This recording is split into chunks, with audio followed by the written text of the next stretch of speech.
Good morning all students. आज जो है हम लोग कक्षा 12वीं का जो है बायोलॉजी से वीवीआई क्वेश्चन करने जा रहे हैं, जो परीक्षा की दृष्टि से काफ़ी इम्पोर्टेंट होता है।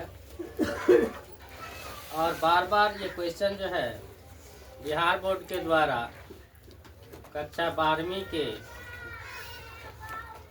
बायोलॉजी में जीव विज्ञान में पूछा जाता है। तो आज हम लोग जो है कुछ महत्वपूर्ण क्वेश्चन करने जा रहे हैं। तो पहला क्वेश्चन है आज का कि भारत में परिवार नियोजन कार्यक्रम कब प्रारंभ हुआ। तो भारत में पहला परिवार जो नियोजन कार्यक्रम जो हुआ था वह 1951 ईस्वी में हुआ था। तो यहाँ पे क्या है कि हमारे चैनल के माध्यम से बहुत सारे बच्चे जो हिंदी मीडियम से भी विज्ञान पढ़ रहे हैं, अंग्रेजी माध्यम से भी जो है विज्ञान पढ़ रहे हैं, उन तमाम छात्र छात्राओं के लिए जो है तो अंग्रेजी एवं हिंदी दोनों माध्यमों में क्वेश्चन यहाँ पे कराया गया। इसीलिए इसमें अंग्रेजी में भी हम लोग जो है किए हैं कि when did the family planning programme start in India. Bharat में परिवार नियोजन कार्यक्रम कब प्रारंभ किया गया था?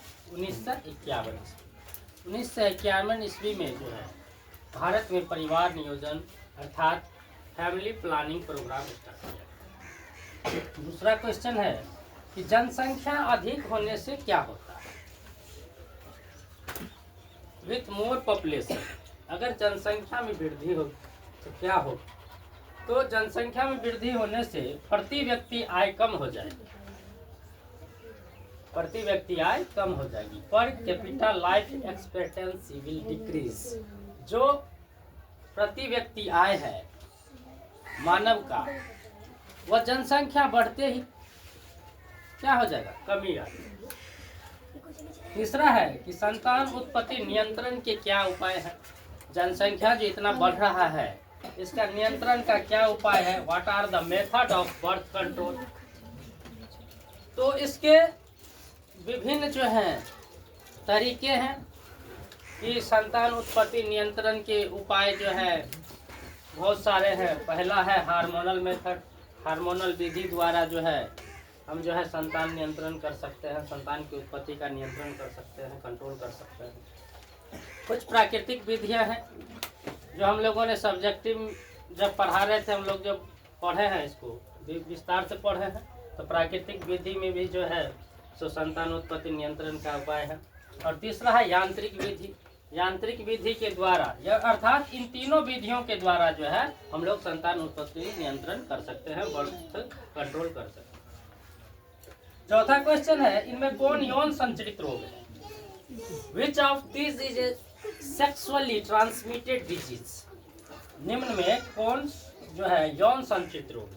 जिसमें जो है दिया हुआ है पहला जो है ऑब्जेक्टिव टाइप क्वेश्चन में पहला दिया है इसका विकल्प गोनोरी, यूरोथाइटिस, एड्स, इनमें सभी। तो हम बता दें ये जो तीनों जो रोग हैं ये सभी क्या है? यौन संचरित रोग हैं, इसीलिए विकल्प सभी में ठीक है। पांचवा क्वेश्चन है सीधे शुक्राणु को अंडाणु में सम्मिलित करने की क्रिया को क्या कहते हैं? What is the process of directly inserting A sperm into the egg cult. मतलब सीधे शुक्राणु को अंडाणु में सम्मिलित करने की क्रिया को हम लोग क्या कहते हैं? अंतःकोशिकीय निक्षेपण कहते हैं, इंट्रासेलुलर स्पर्म डिपोजिशन का। तो छठा क्वेश्चन है कि एक नई गर्भ निरोधक गोली जो गैर स्टेरॉइडल है, क्या है? स्टेरॉइडल है, उसे क्या कहते हैं? What is a new constructive pill which is not steroidal? इसका नाम है सहेली, और सहेली एक टैबलेट है। गर्भ निरोधक गोली कौन से है? सहेली है, जो गैर स्टेरॉइडल है। क्या है? गैर स्टेरॉइडल, नॉन स्टेरॉइडल है। सातवां क्वेश्चन है कि निम्नलिखित में से कौन सा अंतः गर्भाशय युक्ति हार्मोन मोचक है? विच of the following intrauterine device is a hormone releasing device? तो इसका उत्तर हो जाएगा LNG-20। कौन से हैं? LNG-20, LNG-20। 8वां क्वेश्चन है, 2001 की जनगणना के अनुसार भारत की जनसंख्या वृद्धि दर क्या थी? 2001 में जो जनगणना हुआ था उस समय जो है भारत की जनसंख्या वृद्धि दर क्या थी, रेट क्या थी? What is the population growth rate of India according to the 2001 census? अर्थात 2001 में जो जनगणना हुई थी भारत की, उस समय भारत की जनसंख्या वृद्धि दर क्या थी? तो 2% के लगभग। कितने परसेंट? 2%। 9वां क्वेश्चन है, गर्भ निरोधक गोली में मौजूद प्रोजेस्टेरोन किस कार्य के लिए होता है? गर्भ निरोधक गोली जो होती है उसमें क्या मौजूद रहता है? एक क्वेश्चन यहाँ भी, ये भी हो गया। तो प्रोजेस्टेरोन होता है, और प्रोजेस्टेरोन जो है क्या काम करते हैं? तो अंडों उत्सर्ग रोकने के लिए जो है प्रोजेस्टेरोन का काम किया जाता है। किसमें? गर्भ निरोधक गोली में। What is the function of progesterone present in contraceptive pill? तो इस जाएगा टू प्रिवेंट ओव्यूलेशन। अंडों उत्सर्ग रोकने के लिए जो है क्या किया जाता है? गर्भ निरोधक गोली में प्रोजेस्टेरोन का उपयोग किया जाता है। ये भी है क्वेश्चन, बहुत महत्वपूर्ण। 10वां क्वेश्चन है, जनन अंग समस्या इनके फैलने वाला STD है? तो पैपिलोमा विषाणु से जो है क्या होता है? जननांग समस्या उत्पन्न होते हैं। 11वां क्वेश्चन है, आर्थोट्रॉप्स विजांड निम्नलिखित में से किसमें पाया जाता है?